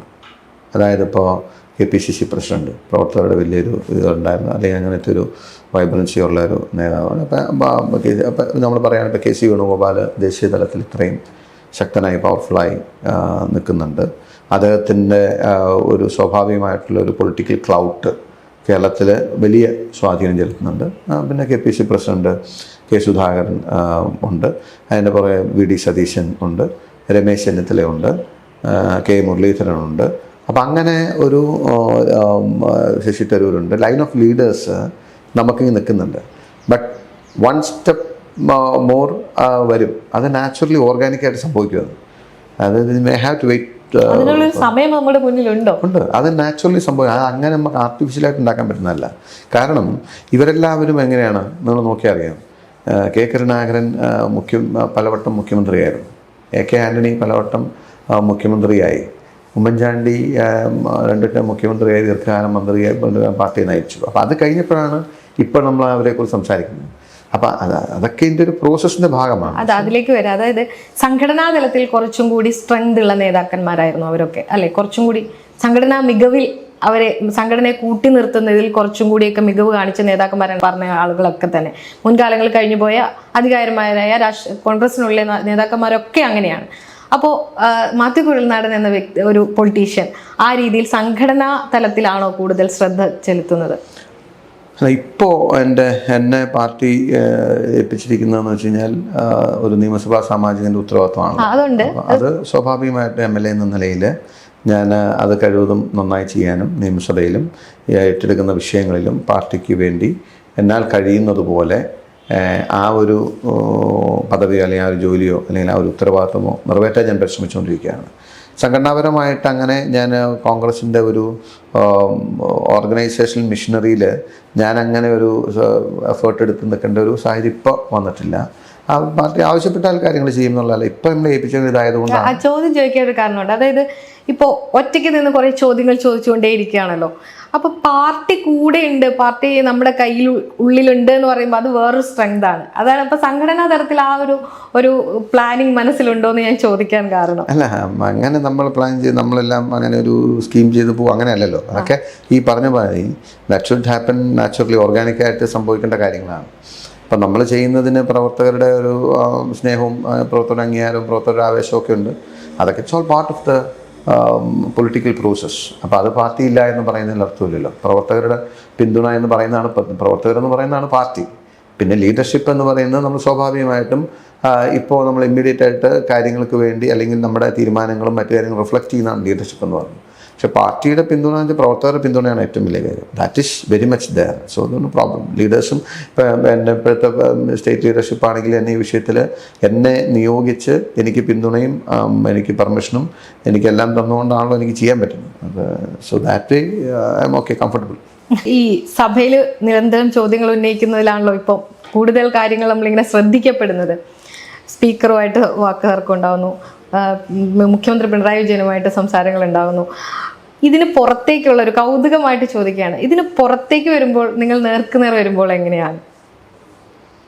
നേർക്കുനേർ വരുമ്പോൾ നമ്മളൊരു ബിയോണ്ട് എ ലെവൽ പൊളിറ്റിക്കലി അഗ്രസീവായി നിൽക്കുമ്പോൾ അപ്പം പിന്നെ ആ ഒരു പിന്നെ പുറത്ത് വരുമ്പോൾ അങ്ങനെ ഒരു വലിയൊരു സൗഹൃദം ചിലപ്പോൾ ഉണ്ടായിക്കൊന്നില്ല. ബട്ട് ഐ മീൻ നോർമൽസിയിൽ പോകുമ്പോൾ രാഷ്ട്രീയ വിമർശനങ്ങളും അങ്ങോട്ടും ഇങ്ങോട്ടുള്ള വാക്കുതർക്കങ്ങളും ഒക്കെ വി ടേക്ക് ഇറ്റ് ലൈറ്റ്ലി, അങ്ങനെ പോകും. But when it is slightly above the threshold, ആ ഒരു ചെറിയൊരു കോൾഡ് ഫീലിംഗ് അങ്ങോട്ടും ഇങ്ങോട്ടും വരുന്നത്. അല്ല, വാറെന്ന് പറയാനില്ല. ഇപ്പം ഞാനിപ്പോൾ മുഖ്യമന്ത്രിയെ കണ്ടാൽ ഞങ്ങളിപ്പോൾ വിഷയാതെ മാറി നടക്കുക അല്ലെങ്കിൽ മോം മാറ്റി പിടിക്കുകയൊന്നുമില്ല. പക്ഷെ അതൊരു ഒരു ഒരു സാധാരണ വിഷിലും സാധാരണ ഒരു അക്നോളജ്മെൻറ്റിലും നിൽക്കും. അവിടം വിട്ട് അങ്ങോട്ട് ഒരു വാമത്തിലുള്ളൊരു അതുപോലെ നമ്മൾ കള്ളം പറയാൻ വേണ്ടി പറയേണ്ട കാര്യമില്ല. അദ്ദേഹത്തിനും പറ്റത്തില്ല, എനിക്കും പറ്റിക്കൊള്ളുന്നില്ല. പിന്നെ സ്പീക്കറായിട്ട് അങ്ങനെ നമ്മൾ മറ്റൊരു അദ്ദേഹവുമായി ബന്ധപ്പെട്ട വിഷയമല്ലല്ലോ. സ്പീക്കറുമായിട്ട് സംസാരിക്കുന്നതെന്ന് വെച്ച് കഴിഞ്ഞാൽ സഭയിൽ സാമാജികൻ്റെ ഒരവകാശം അധികാരമോ സ്പീക്കർ എന്ന ഡിസ്ക്രിപ്ഷൻ വെച്ച് അദ്ദേഹം നിഷേധിക്കുന്നതിനുള്ള വിമർശനമോ അല്ലെങ്കിൽ ബുദ്ധിമുട്ടോ അല്ലെങ്കിൽ പ്രതിഷേധമോ ഒക്കെ ആയിരിക്കും രേഖപ്പെടുത്തുക. So that can always be there. അപ്പോൾ അത് കഴിഞ്ഞാൽ ഞങ്ങൾ കണ്ടാലും നല്ലൊരു അത് ഏജ് ഗ്രൂപ്പ് വെച്ച് ഞങ്ങൾ വലുതാണ്. So we share A good relationship. ഈ ട്രോളുകളൊക്കെ ഇറങ്ങുന്നത് കാണാറുണ്ടോ? പിന്നെ ധാരാളം കാണുമ്പോൾ എന്താ തോന്നാറ്? V enjoy it. കുഴപ്പമില്ല, എല്ലാവർക്കും വിമർശിക്കാനൊക്കെ എല്ലാവർക്കും അവകാശമുണ്ട്. ചില ട്രോളുകൾ നമ്മളെക്കുറിച്ചുള്ള കണ്ട് നമ്മൾ തന്നെ ചിരിക്കും. നമുക്ക് തന്നെ ഞാൻ എപ്പോഴും ട്രോള് ചെയ്യുന്നവരുടെ ഒരു കഴിവിനെ ഞാൻ അപ്രീഷിയേറ്റ് ചെയ്യും. അതിൻ്റെ ഒരു ഷാർപ്നെസ്, ആ ഒരു പൊളിറ്റിക്കൽ ഷാർപ്നെസ്സും അതുപോലെ തന്നെ ആ ഒരു ഹ്യൂമറസൻസ് ഉണ്ടല്ലോ, അല്ലെങ്കിൽ ആ ഒരു element that need to be appreciated even if it against us. ഈ കഴിഞ്ഞ ദിവസമേ CPM ഇടുക്കി ജില്ലാ സെക്രട്ടറി CV വർഗീസ് കഴിഞ്ഞ ദിവസം പറഞ്ഞിരുന്നു, മാത്യു കുഴൽനാടൻ ഒരു ദുരൂഹതയുടെ ആൾരൂപമാണ്. അദ്ദേഹത്തിന് വിദേശത്ത് 10ഓളം കമ്പനികളുണ്ട്, അദ്ദേഹത്തിൻ്റെ സാമ്പത്തിക സോഴ്സ് എവിടെയാണ്? ഇങ്ങനെയുള്ള കുറേ ചോദ്യങ്ങൾ 2 ദിവസം മുമ്പാണ് പറഞ്ഞത്. അതിനോട് എങ്ങനെയാണ് പ്രതികരിക്കുന്നത്? CV വർഗീസ് പറഞ്ഞതിനോട് അങ്ങനെ ഒരു പ്രതികരിക്കാൻ മാത്രം ഗൗരവമുള്ള കാര്യം അദ്ദേഹം പറഞ്ഞെന്ന് എനിക്ക് തോന്നുന്നില്ല. കാരണം ഈ രാഷ്ട്രീയ പ്രസംഗത്തിൽ കവല പ്രസംഗം എന്നൊക്കെ പറയുന്ന പോലെ എന്തും പറയാവുന്ന പോലെ ഞാൻ പറഞ്ഞു. ഞാൻ എനിക്കുള്ളതെല്ലാം ഡിസ്ക്ലോസ് ചെയ്തിട്ടുണ്ട്. ഞാൻ പറഞ്ഞ നിങ്ങൾ മാധ്യമങ്ങളടക്കം എന്നെ നമ്മളങ്ങനെ ദുരൂഹമായിട്ട് അല്ലെങ്കിൽ ട്രാൻസ്ജെൻഡർ ഏതെങ്കിലും കാര്യം പരിശോധിക്കുന്നതിന് തടസ്സപ്പെടുത്തുകയോ അല്ലെങ്കിൽ ഒളിച്ചു വയ്ക്കുകയോ മറച്ചു വയ്ക്കുകയോ ഒന്നും ചെയ്തിട്ടില്ല. സർക്കാർ ഒരു വസ്തുതയുടെ മുഴുവൻ പരിശോധന നടത്തുന്നുണ്ട്. മാധ്യമങ്ങൾ are also open to search anything into my life, no problem. അതുപോലെ തന്നെ പൊതുപ്രവർത്തകനായിരിക്കുമ്പോൾ ആളുകളും ഒക്കെ അറിയുമല്ലോ. അപ്പം ഞാൻ എൻ്റെ തെരഞ്ഞെടുപ്പ് അഫിഡേവിറ്റിൽ എന്ത് ഡിസ്ക്ലോസ് ചെയ്തിട്ടുണ്ടോ അതെനിക്കുണ്ട്. അതിനപ്പുറത്തേക്ക് ഒന്നും ഞാൻ ഒളിച്ചും മറച്ചും വെച്ചിട്ടുമില്ല. ഇതാണ് അതിനെക്കുറിച്ച് പറയുന്നത്. വളരെ ട്രാൻസ്പെറൻസി, വളരെ ട്രാൻസ്പെറൻ്റ് ആണ്. I can confidently say that I am transparent. മുൻപും പലപ്പോഴും മാത്യു കുഴൽനാടൻ എന്ന രാഷ്ട്രീയ പ്രവർത്തകൻ പറയുന്നത് ഞാൻ കേട്ടിട്ടുണ്ട്, ഞാൻ ഭയങ്കര ട്രാൻസ്പെറൻ്റ് ആണ്, എനിക്ക് ഒന്നും മറച്ചു വെക്കാനില്ല എന്ന് വളരെ കോൺഫിഡൻറ്റോട് പറയുന്നുണ്ട്. ഒരു രാഷ്ട്രീയ പ്രവർത്തകൻ അത്രമാത്രം കോൺഫിഡൻറ്റോട് കൂടി ട്രാൻസ്പെറൻ്റ് ആണോ ശരിക്കും? അല്ല, അതൊരു നമ്മൾ വിചാരിക്കുന്ന പോലെയല്ല. That gives you immense strength. യഥാർത്ഥത്തിൽ ഞാൻ പറയുകയാണെന്നുണ്ടെങ്കിൽ നമ്മൾ ട്രാൻസ്പെറൻ്റ് ആയിട്ടിരുന്നാൽ we need not have to fake. നമ്മൾ അഭിനയിക്കേണ്ട കാര്യമില്ല. അല്ലെങ്കിൽ നമ്മൾ കാപട്യത്തിൻ്റെ എലിമെൻ്റ് ആവശ്യമില്ല. കാരണം നമ്മളല്ലാത്ത ഒരു ഫിഗറിനെ പ്രൊജക്റ്റ് ചെയ്താലാണ് നമ്മൾ അത് മെയിൻറ്റെയിൻ ചെയ്യാൻ വേണ്ടി നമ്മളല്ലാതെ നിൽക്കേണ്ടത്. Now it is very relaxing. നമ്മൾ പറഞ്ഞിട്ടുണ്ട്, ഉള്ള പോലെ കാണിച്ചിട്ടുണ്ട്. I am transparent to the maximum possible. അതാണ് എൻ്റെ ഒരു ഇത്. അതിൻ്റെ അകത്ത് അതുകൊണ്ടാണല്ലോ എനിക്ക് എന്ത് വേണമെങ്കിലും നിങ്ങൾ അന്വേഷണം എന്തുകൊണ്ട് ചെയ്തോളൂ എന്ന് കോൺഫിഡൻ്റ് ആയിട്ട് പറയാൻ കഴിയുന്നത്. Transparency gives you strength in fact. അതല്ലാതെ നമ്മൾ എല്ലാവരും ഫേക്ക് ചെയ്യുന്നു എന്നല്ല ഞാൻ പറയുന്നത്. പക്ഷെ എന്തോ രാഷ്ട്രീയത്തിൽ നമ്മൾ കുറച്ചൊരു ആളുകളെ ഇമ്പ്രസ് ചെയ്യാൻ പാകത്തിനുള്ള ചില എലിമെൻറ്റ്സ് നമ്മൾ ആർട്ടിഫിഷ്യലി വെക്കണം എന്നുള്ളൊരു തോന്നലോ ഒരു ശൈലിയോ അല്ലെങ്കിൽ ഒരു കാഴ്ചപ്പാടോ ഒക്കെ എവിടെയോ ഉണ്ട്. അപ്പോൾ അതിനോട് എനിക്കും അങ്ങനെ നമുക്ക് നമ്മുടെ ലൈഫ്, നമ്മുടെ ജീവിതം നമുക്ക് ജീവിച്ചാൽ മതിയല്ലോ. നമ്മളായിട്ട് ജീവിച്ചിട്ടില്ല കാര്യമുള്ളൂ. ഞാൻ അങ്ങനെ വിശ്വസിക്കുന്ന ആളാണ്. സോ അതുകൊണ്ട് പലപ്പോഴും മാത്യു കുഴൽനാടനെ കുറിച്ച് മറ്റ് നേതാക്കന്മാരൊക്കെ പറയുന്ന ഒരു പ്രധാന പോയിന്റ് എന്ന് പറഞ്ഞാൽ കാര്യങ്ങളെ വളരെ പഠിച്ച് അതിനെ അടുക്കും ചിട്ടയോടും കൂടി അവതരിപ്പിക്കുന്നു എന്നാണ്. നിയമം പഠിച്ച ഒരാളെന്ന നിലയിൽ, അല്ലെ അഭിഭാഷകനാണെന്നുള്ള നിലയിൽ ആ കേസുകളൊക്കെ പഠിക്കുന്ന അതേപോലെ തന്നെയാണോ ഇത്തരം വിഷയങ്ങളെ കാണുന്നതും അതിനെ അവതരിപ്പിക്കാൻ ശ്രമിക്കുന്നതും? അതിൻ്റെ അകത്തൊരു ഒരു ട്രെയിനിങ്ങിൻ്റെ എലിമെൻ്റ് കൂടിയുണ്ട്. കാരണം ഒന്ന് എന്നെ ആ രീതിയിൽ രൂപപ്പെടുത്തിയതിൽ ബേസിക്കലി ഞാൻ അങ്ങനത്തെ ഒരു ബേസിക് ക്യാരക്ടർ ഉണ്ടെങ്കിൽ പോലും നമ്മൾ ആ രീതിയിലേക്ക് മോൾഡ് ചെയ്ത് അത്രയും ഷാർപ്പൺ ചെയ്തത് JNU ആണ്. ജവഹർലാൽ നെഹ്റു യൂണിവേഴ്സിറ്റിയിലെ 8 വർഷത്തെ പഠനം. അവിടെ നമ്മളെ ടെസ്റ്റ് ചെയ്യുന്ന ഒറ്റ പ്രിൻസിപ്പിളേ ഉള്ളൂ. നമ്മൾ ക്ലാസ്സിൽ കയറിയോ പഠിച്ചോ വായിച്ചോ അല്ലെങ്കിൽ പഠിക്കുന്നുണ്ടോ ആരും അന്വേഷിക്കാനില്ല. ലൈബ്രറി യൂസ് ചെയ്യുന്നുണ്ടോ, they will test when you present your topic. നമ്മൾ ടോപ്പിക്ക് പ്രസൻറ്റ് ചെയ്യാനിരിക്കുമ്പോൾ എല്ലാവരും ഞങ്ങളുടെ ടീച്ചേഴ്സ് ഡിപ്പാർട്ട്മെൻറ്റിൽ എല്ലാവരും ഉണ്ടാവും, സ്റ്റുഡൻസ് ഉണ്ടാവും. It's open for anyone to ask questions. അന്നേരം if you are not able to defend our self, നമ്മൾ പറഞ്ഞതിനെ സബ്സ്റ്റാൻഷിയേറ്റ് ചെയ്യാൻ നമുക്ക് പറ്റിയില്ലെങ്കിൽ there you fail. They won't allow you to move forward. They will say that no, you cannot make statements without backing. നിങ്ങൾ പറയുന്നത് നിങ്ങൾക്ക് justify ചെയ്യാനും നിങ്ങൾക്ക് ലെജിറ്റിമേറ്റ് ആയിട്ട് പ്രൂവ് ചെയ്യാനും പറ്റണം. എനിത്തിങ് റിസർച്ചിൻ്റെ പ്രത്യേകത അതാണ്. It should be backed with facts, അല്ലെങ്കിൽ അത് ബാക്ക് ചെയ്യുന്ന പ്രോപ്പറായിട്ടുള്ള ഇത് വേണം. അപ്പം അങ്ങനെ 8 വർഷത്തെ ട്രെയിനിങ് ആണ് JNU. പിന്നെ 20 years ലോയറിങ്, 2 ദശാബ്ദത്തിലേറെ ലോയറിംഗ് എന്ന് പറയുമ്പോൾ സ്വാഭാവികമായിട്ടും നമുക്കുള്ള ഫാക്ട്സും നമുക്ക് അനുകൂലമായ കാര്യങ്ങളും ഷോർട്ട് ടൈമിൽ ജഡ്ജിനെ ഇമ്പ്രസ് ചെയ്യുന്ന പോലെ അല്ലെങ്കിൽ ജഡ്ജിന് മനസ്സിലാവുന്ന പോലെ പ്രസൻറ്റ് ചെയ്യണം. So this 2 things help me a lot എന്നെനിക്ക് തോന്നിയിട്ടുണ്ട്. അതുകൊണ്ട് അത് രണ്ടും പൊളിറ്റിക്കലി നമുക്ക് നന്നായി ഷാർപ്പായിട്ട് ഉപയോഗിക്കാൻ പറ്റും. പ്രത്യേകിച്ച് സഭയിലൊക്കെ ആകുമ്പോൾ സംസാരിക്കാൻ കിട്ടത്തുള്ളൂ. അതിനുള്ളിൽ നമ്മുടെ കണ്ടന്റുകൾ അവിടെ ഇരിക്കുന്ന എല്ലാവർക്കും മനസ്സിലാവുന്ന പോലെ ക്ലാരിറ്റിയോടുകൂടി നമുക്ക് ഡെലിവറി ചെയ്യേണ്ടി വരും. So that's what I'm trying.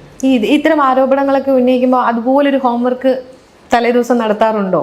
തലേ ദിവസം we cannot in a day we cannot prepare for all this.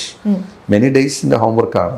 അതായിരിക്കും. പക്ഷെ നമ്മൾ അതിനെ അവതരിപ്പിക്കുന്നതിന്റെ ഒരു രീതി ഉണ്ടല്ലോ, മറ്റുള്ളവർ ചെയ്യുന്നത് പോലെ അതുകൊണ്ടാണല്ലോ നമ്മളൊക്കെ വേറിട്ട ശബ്ദമൊന്നും അല്ലെ വേറിട്ട രീതിയിൽ നിന്നൊക്കെ അതിനെ വിശേഷിപ്പിക്കുന്നത്.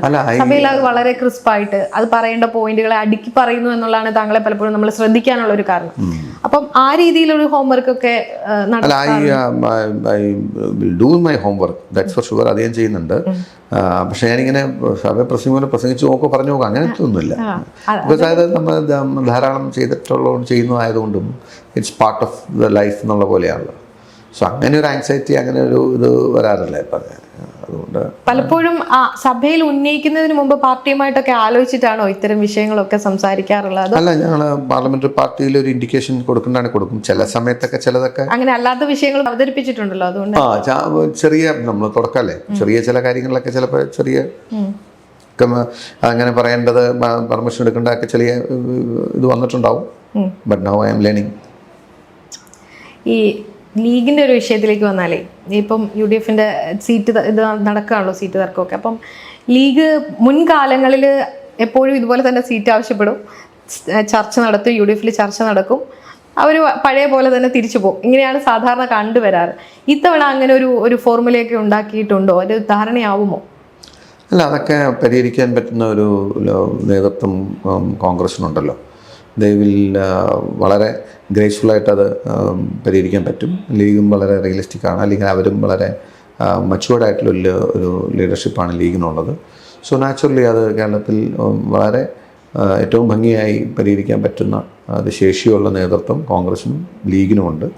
ദേ will sit and sort it out. ഈ പലപ്പോഴും ചിന്നക്കനാൽ വിഷയം വരുമ്പം പറയുന്ന ഒരു സ്റ്റേറ്റ്മെന്റ് ഉണ്ട്, എന്നെ അറസ്റ്റ് ചെയ്യുന്നുണ്ടെങ്കിൽ ചെയ്തോട്ടെ, ഞാൻ കോൺഫിഡൻ്റ് ആണ്. അത്രയ്ക്കൊക്കെ കോൺഫിഡൻസ് ഉണ്ടോ? അല്ല, ഞാൻ നിയമം നമുക്കറിയാലോ. നമ്മൾ നിയമ ലംഘനം നടത്തിയിട്ടുണ്ടെങ്കിൽ, തെറ്റ് ചെയ്തിട്ടുണ്ടെങ്കിൽ, നമ്മൾ ഒരു സർക്കാർ സംവിധാനത്തിൻ്റെ ഭാഗമായി നിന്ന് ഒരാളെക്കുറിച്ച് ഒരാളിങ്ങനെ തെറ്റ് ചെയ്തു, അല്ലെങ്കിൽ ഇന്ന കുറ്റം ചെയ്തു, ഇന്ന വലിയ അക്രമം കാണിച്ചു, അതിക്രമം കാണിച്ചു എന്ന് നിരന്തരം സർക്കാരിൻ്റെ ഭാഗമായിരിക്കുന്ന ആളുകളും അതല്ലെങ്കിൽ അവരുടെ പാർട്ടിയും ഇങ്ങനെ നിരന്തരം പ്രചരിപ്പിക്കുമ്പോൾ നമുക്ക് കൗണ്ടർ ചെയ്യാൻ പറ്റുന്ന, if you are confident you take action against me, you arrest me. അപ്പോൾ അതിന് നിയമപരമായിട്ട് എനിക്ക് എൻ്റെ ഭാഗത്ത് തെറ്റില്ലെന്നും ഞാൻ തെറ്റ് ചെയ്തിട്ടില്ലെന്നുമുള്ള ഉത്തമ ബോധ്യത്തിൽ നിന്നും പറയുന്നതാണ്. അങ്ങനെയൊന്നും ചെയ്യാൻ പറ്റത്തില്ല. പക്ഷേ ഇവരിങ്ങനെ പ്രചണ്ഡമായ പ്രചരണം ചുമ്മാ ഇങ്ങനെ നടത്തിക്കൊണ്ടിരിക്കും. വിജിലൻസിന്റെയും റവന്യൂവിന്റെയും ഒക്കെ കണ്ടെത്തലിനോട് എന്താണ് പ്രതികരിക്കുന്നത്? അല്ല, ഞാൻ പറഞ്ഞത് let them file their reports.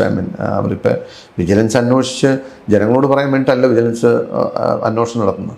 പറഞ്ഞോട്ടെ, അത് കഴിഞ്ഞിട്ട് they should file it in the court, then I can legally officially respond to that. അതല്ലാതെ ഇവർ വിജിലൻസാരോട് ചോദിച്ചപ്പോൾ ഞങ്ങൾ ആരോടൊന്നും പറഞ്ഞിട്ടില്ല, ഞങ്ങൾ ആരെയോടും ഈ നിലയ്ക്കുള്ള ഒരു കാര്യങ്ങളും ഞങ്ങൾ ഡിസ്ക്ലോസ് ചെയ്തിട്ടില്ല, ഞങ്ങളുടെ അന്വേഷണത്തിൻ്റെ കാര്യങ്ങളൊന്നും ഞങ്ങൾ ആരോടും പറയാറില്ല, അവർ പറയുന്നതിന് ഞങ്ങൾക്കൊന്നും ചെയ്യാൻ പറ്റത്തില്ല. ശരിയാണ്, മാധ്യമങ്ങൾ വിജിലൻസ് പറഞ്ഞതെന്ന് റിപ്പോർട്ട് ചെയ്യുന്നു. പിന്നെ റവന്യൂവിൻ്റെ അളവും കാര്യങ്ങളൊക്കെ ഉണ്ട്. അവരതിൻ്റെ ലീഗൽ കോഴ്സ് ആരംഭിച്ചിട്ടുണ്ട്.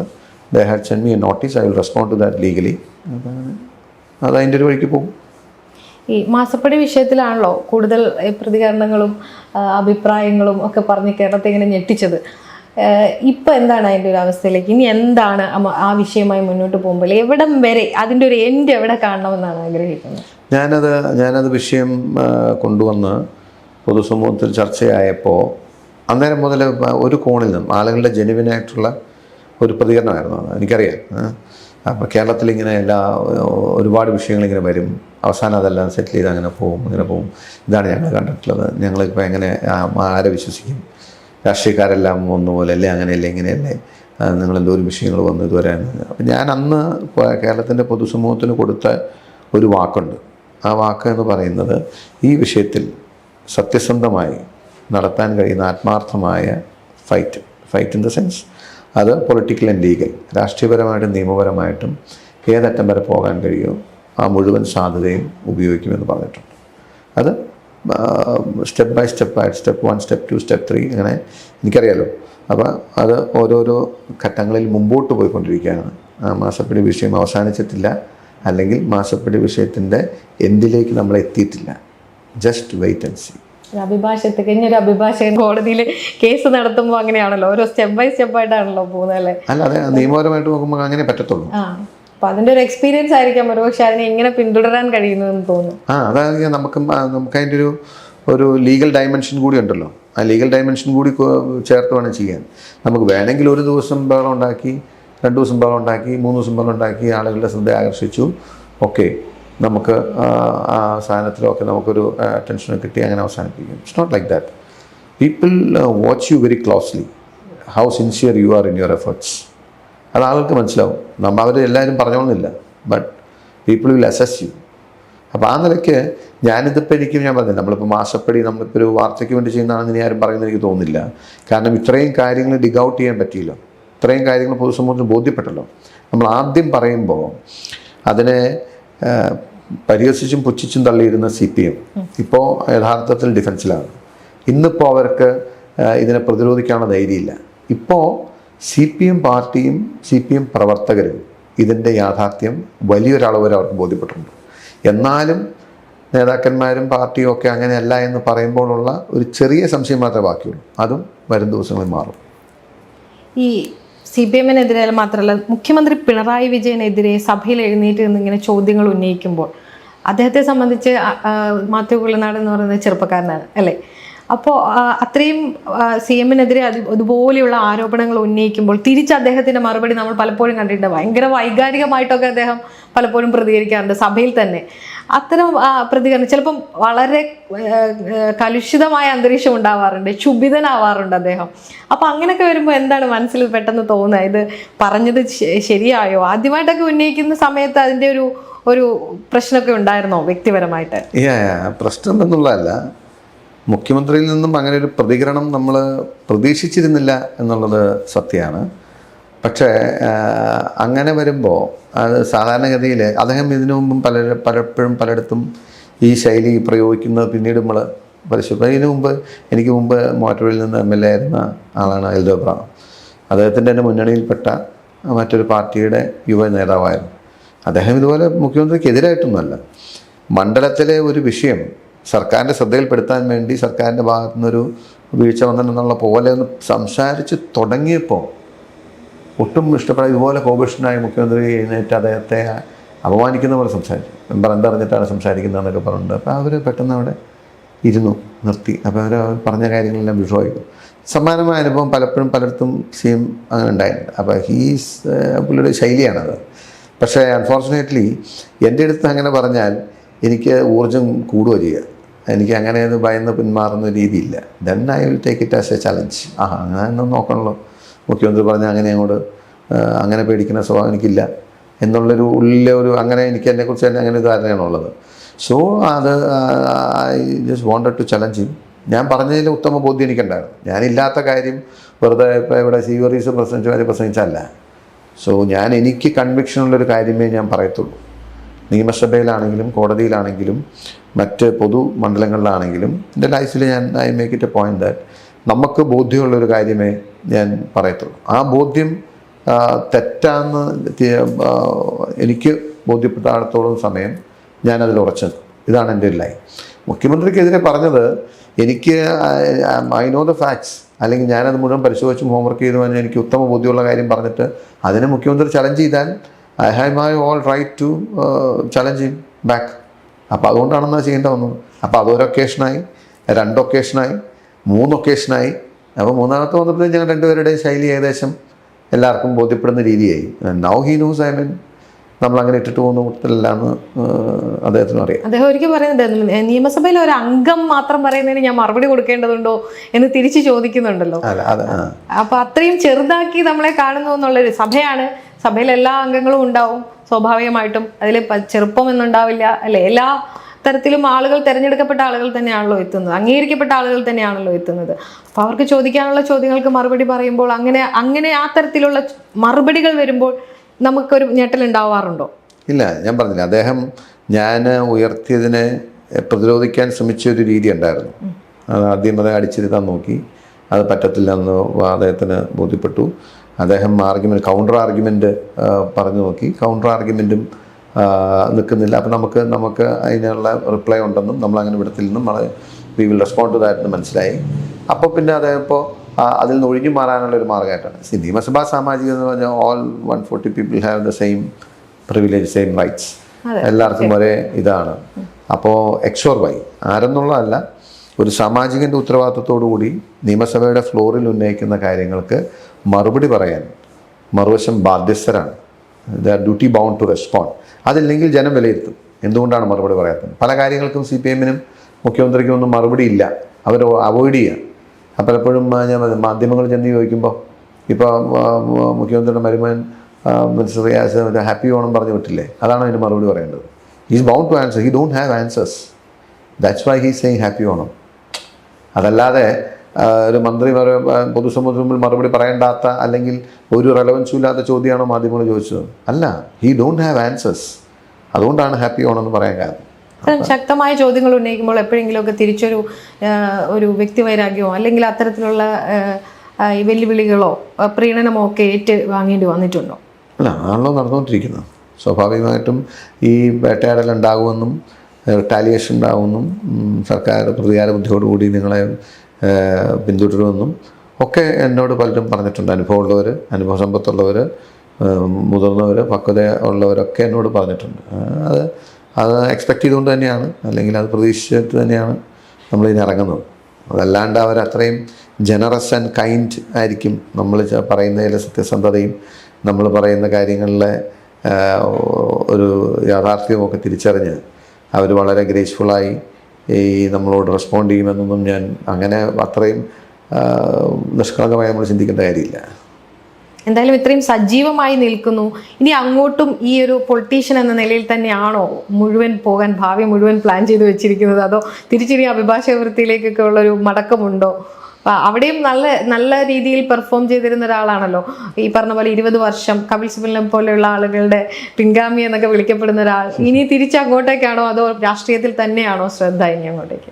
അല്ല, അത് നമുക്ക് അങ്ങനെ പറയാം. ഞാൻ എൻ്റെ പ്രൊഫഷൻ ലീവ് ചെയ്തിട്ടില്ല. ഞാൻ ഇന്നും MLA ആയിരിക്കുമ്പോഴും മാസത്തിൽ 3 ദിവസം കുറഞ്ഞത് 3 ദിവസം കുറഞ്ഞ് ഞാൻ കോടതിയിൽ അപ്പിയർ ചെയ്യാറുണ്ട്. I make it a point. I don't want to leave the profession. അതുകൊണ്ട് തന്നെയാണ്. അതല്ലാതെ മറ്റ് അതിൻ്റെ ഒരു സാമ്പത്തിക നേട്ടം നോക്കിയിട്ടോ മറ്റു കാര്യങ്ങളോ നോക്കിയിട്ടില്ല. അതിൻ്റെ ടച്ച് പോരുത്, ആ ഒരു പാഷൻ നഷ്ടപ്പെടുത്തരുത്. പ്രൊഫഷനോടുള്ള എൻ്റെ റെസ്പെക്റ്റും റിഗാർഡും അത്ര വലുതാണ്. അപ്പോൾ definitely the profession is always with me. അതുണ്ട്. പിന്നെ പൊളിറ്റിക്സിൽ അതൊക്കെ ജനം തീരുമാനിക്കേണ്ട കാര്യമാണല്ലോ. അതായത് നമ്മളെ പൊതുസമൂഹത്തിനും അല്ലെങ്കിൽ ജനങ്ങൾക്കും ആവശ്യമുണ്ടെന്നുണ്ടെങ്കിൽ will stay here for sure. കാരണം നമ്മൾ അത്രയും ആഗ്രഹിച്ച് നമ്മുടെ ഒരു ഹൃദയവികാരം കൂടിയാണ് രാഷ്ട്രീയം എന്ന് പറയുന്നത്. അപ്പോൾ രാഷ്ട്രീയത്തിൽ നിൽക്കാൻ ആഗ്രഹിച്ച് വന്ന് അതിൽ പ്രവർത്തിക്കുന്ന, ആത്മാർത്ഥമായിട്ടും വളരെ കഠിനാധ്വാനം ചെയ്തും പ്രവർത്തിക്കുന്നു. ഇവിടെ സ്റ്റേ ചെയ്യണോ വേണ്ടയോ എന്നുള്ളത് പൊതുവെ തീരുമാനിക്കപ്പെടുക ജനങ്ങളാണ്. നമ്മൾ എടുക്കുന്ന ഒരു കോളല്ല എന്നാണ്. മാറ്റുപുഴക്കാരുടെ മനസ്സൊക്കെ മനസ്സിലാക്കി കഴിഞ്ഞോ, അതോ അവരുടെ ആവശ്യങ്ങളൊക്കെ കൊടുക്കാൻ കഴിഞ്ഞോ പരമാവധി? അയ്യോ, അങ്ങനെ പറയാൻ കഴിയത്തില്ല. കാരണം മറ്റൊരു നല്ലൊരു മണ്ഡലമാണ്. അവിടുത്തെ ആളുകളെല്ലാം വളരെ sober and soft and sober, അങ്ങനെ ഒരു സ്നേഹമുള്ള ആളുകളും അങ്ങനെ നമ്മളങ്ങനെ ബുദ്ധിമുട്ടിക്കില്ലാത്തവരൊക്കെയാണ്. പക്ഷേ ഒരു ജനപ്രതിനിധി എന്ന നിലയിൽ ഇനിയും ഒരുപാട് ദൂരം എനിക്ക് പോകാനുണ്ട്. പ്രത്യേകിച്ച് സർക്കാരിൽ നിന്നും ഈ മണ്ഡലത്തിന് വേണ്ട കാര്യങ്ങൾ നേടിയെടുക്കുന്നതിൽ സ്വാഭാവികമായിട്ടും ഇപ്പം നമ്മൾ പ്രതിപക്ഷത്താണ്, സർക്കാരിൻ്റെ ഒരു ആറ്റിറ്റ്യൂഡ് ഇതാണ്, അതിൻ്റെയൊക്കെ കുറവുകൾ വന്നിട്ടുണ്ട്, അതൊക്കെ പരിഹരിക്കണം. അതിന് വേണ്ടിയിട്ടുള്ള കഠിനാധ്വാനം തുടരും. മൂവാറ്റുപുഴ മണ്ഡലം പലപ്പോഴും ഒരു മലയോര മേഖലയാണല്ലോ കൂടുതലും നമ്മൾ കാണാൻ പറ്റുന്നത്. വികസനത്തിൻ്റെ ഒരു അവസ്ഥയൊക്കെ എന്താണ്? വികസനം ഞാൻ പറഞ്ഞില്ലേ, നമുക്ക് മൂവാറ്റുപുഴയ്ക്ക് ആഗ്രഹിക്കുന്ന പോലുള്ള വികസനം കൊണ്ടുവരാൻ ഇതുവരെ സാധിച്ചിട്ടില്ല. അതിനുവേണ്ടി പരിശ്രമിക്കുന്നുണ്ട്. സർക്കാരിൻ്റെ പിന്നിൽ ഒരുപാട് പദ്ധതികൾ നമ്മൾ സമർപ്പിച്ചിട്ടുണ്ട്, റിക്വസ്റ്റുകൾ വെച്ചിട്ടുണ്ട്, കൺവിൻസ് ചെയ്യാൻ ശ്രമിച്ചിട്ടുണ്ട്.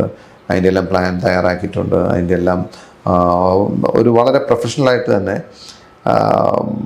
ഉദ്യോഗസ്ഥർക്കും മിനിസ്റ്റേഴ്സിനും ഒക്കെ കൺവിൻസിങ് ആവുന്ന പോലുള്ള കാര്യങ്ങൾ, അപ്പീലിംഗ് ആയിട്ടുള്ള പ്രോജക്ട്സ് തന്നെ നമ്മൾ തന്നെ ഷേപ്പ് ചെയ്തും അല്ലെങ്കിൽ അത് ഡീറ്റെയിൽഡ് ആക്കിയും ഒക്കെ സബ്മിറ്റ് ചെയ്തിട്ടുണ്ട്.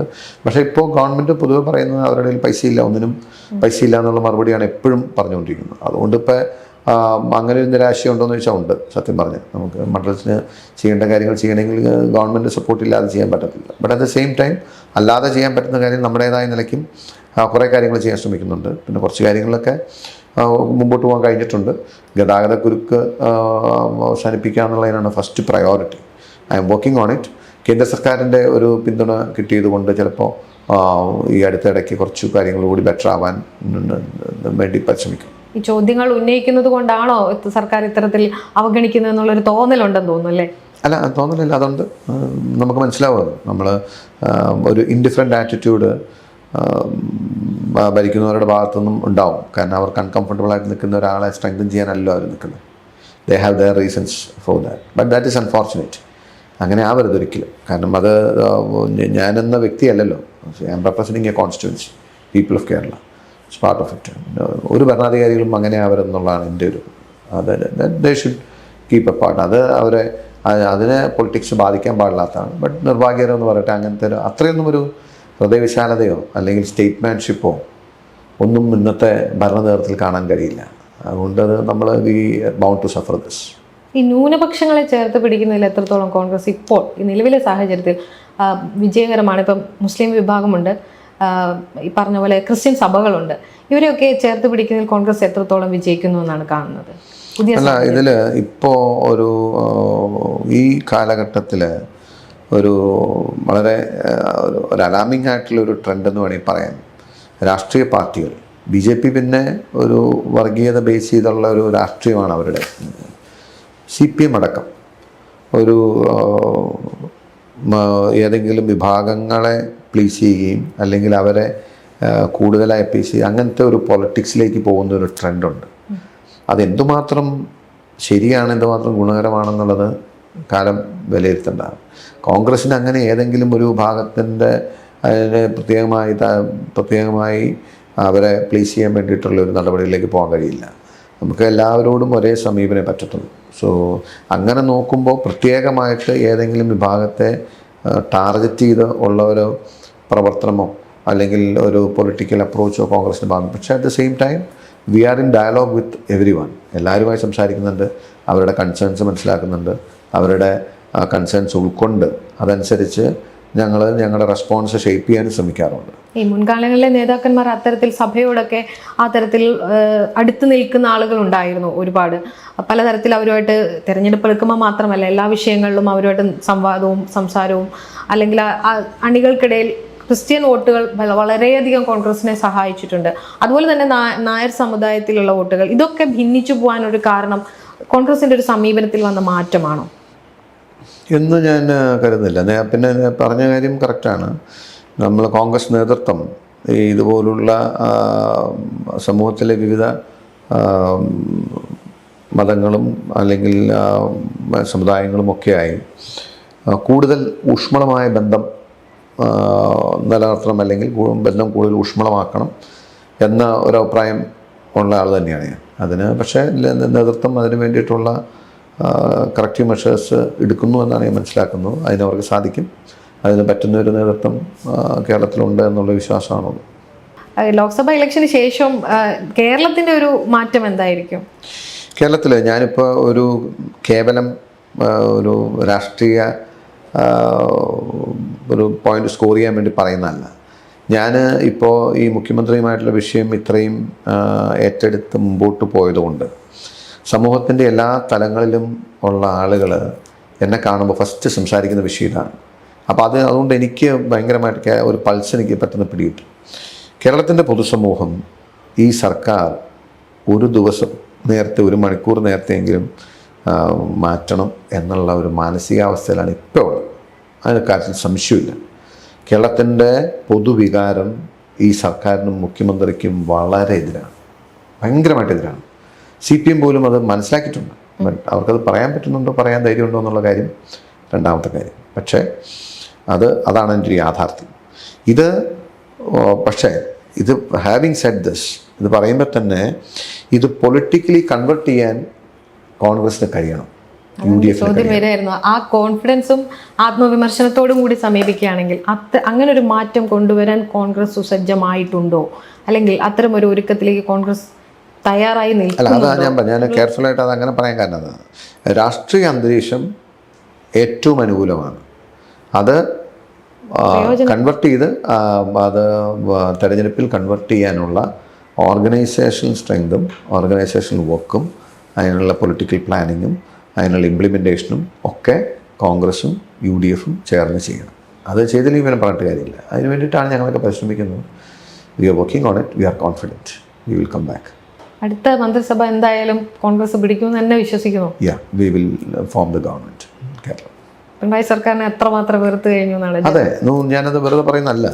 നിങ്ങൾക്കൊക്കെ നിങ്ങൾക്ക് വേണമെങ്കിൽ താഴെത്തട്ടിൽ വേണമെങ്കിൽ ഒന്ന് അന്വേഷിക്കാൻ, പരിശോധിക്കാം. ഇന്നലകളിൽ CPMനും അല്ലെങ്കിൽ ഇടതുപക്ഷത്തോടൊപ്പം നിലകൊണ്ടിരുന്ന ജനസമൂഹം ഇന്ന് അവരെ വെറുക്കുന്നു എന്ന് മാത്രമല്ല, അവർ മാറണമെന്ന് തീവ്രമായി ആഗ്രഹിക്കുന്നുണ്ട്.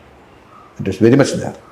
പലപ്പോഴും കോൺഗ്രസ് നേതാക്കന്മാരോട് തന്നെ വളരെ വ്യക്തിപരമായി സംസാരിക്കുമ്പോൾ മനസ്സിലാവുന്നതേ, ഈ കോൺഗ്രസിൻ്റെ പുറത്തുനിന്ന് കാണുമ്പം വലിയ കുഴപ്പമൊന്നുമില്ല. ഇപ്പം ഈ പറഞ്ഞ പോലെ അനുകൂല ഘടകങ്ങൾ ധാരാളമുണ്ട്. പക്ഷെ അതിൻ്റെ വിജയത്തിനടുത്തേക്ക് വരാതിരിക്കുന്നതിൻ്റെ കാരണം സംഘടനയ്ക്കുള്ളിലെ ചില പ്രശ്നങ്ങളാണ്. അത് മുൻകാലങ്ങളിൽ അതിനെ നമ്മൾക്ക് ഗ്രൂപ്പിസം എന്ന് പറഞ്ഞ് നമ്മൾ കുറേ ഗ്രൂപ്പിസത്തിൻ്റെ ഭാഗമായി നിന്നുകൊണ്ടുള്ള രാഷ്ട്രീയ കളികൾ കുറേ കണ്ടിരുന്നതാണ്. പക്ഷെ ഇപ്പം അത്ര തരത്തിലുള്ള ഗ്രൂപ്പ് വലിയ വർക്കൗട്ട് ആവുന്നില്ല. പക്ഷെ എന്നാലും അതിൻ്റെ ഉള്ളിലുള്ള ഒത്തൊരുമയുടെ ഒരു പ്രശ്നം നിലനിൽക്കുന്നു എന്നാണ് പലരുടെയും വ്യക്തിപരമായ അഭിപ്രായമാണ് കേട്ടോ.